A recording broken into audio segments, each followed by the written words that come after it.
নমস্কাৰ বন্ধু বান্ধৱীসকল পুনৰ এবাৰ সকলোকে স্বাগতম জনাইছোঁ আন এটি জব ইনফৰ্মেটিভ ভিডিঅ'লৈ। আজিৰ এডভাৰটাইজমেণ্টটো আহিছে আৰিয়াছ ছ'চাইটিৰ পৰা, যাৰ ফুল ফৰ্ম হৈছে Assam rural infrastructure and agriculture services society.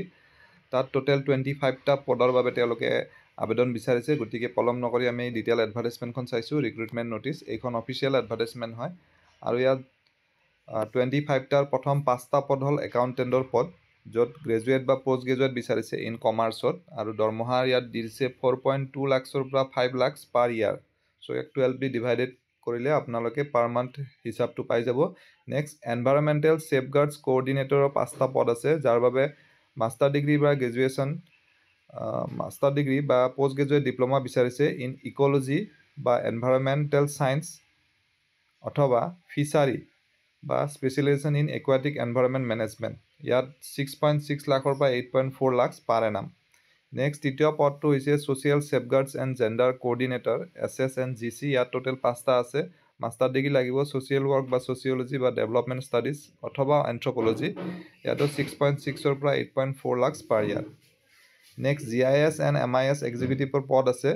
Master degree in GIS বা জিঅ'গ্ৰাফী বা এনভাইৰমেণ্টেল ছায়েন্স বা কম্পিউটাৰ ছায়েন্স অথবা IT কৰাসকলে আবেদন কৰিব পাৰিব, আৰু যদি কোনোবাই MBA ফাইনেন্স কৰিছে তেওঁলোকেও আবেদন কৰিব পাৰিব। দৰমহা 6.6ৰ পৰা 8.4 লাখ পাৰ এনাম।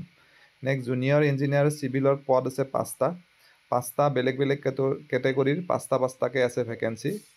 জুনিয়ৰ ইঞ্জিনিয়াৰৰ বাবে 3 ইয়াৰ্ছৰ ডিপ্ল'মা লাগিব চিভিল ইঞ্জিনিয়াৰিং বা কনষ্ট্ৰাকশ্যন ইঞ্জিনিয়াৰিং আদিত, অথবা যদি BE বা BTech কৰিছে চিভিল ইঞ্জিনিয়াৰিঙত তেওঁলোকেও আবেদন কৰিব পাৰিব। দৰমহা 6.6 লাখৰ পৰা 7.2 লাখ, আৰু গোটেইকেইটা পদতে অভিজ্ঞতা থকাটো বিচাৰিছে। চ' যিসকলৰ অভিজ্ঞতা আছে আৰু ইণ্টাৰেষ্টেড হয় তথা এলিজিবল হয় তেওঁলোকে আবেদন কৰিব পাৰে।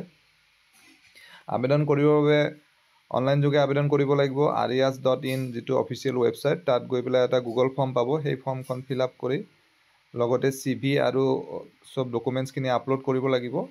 চাব, পঢ়ি চালে ভালকৈ বুজি পাব।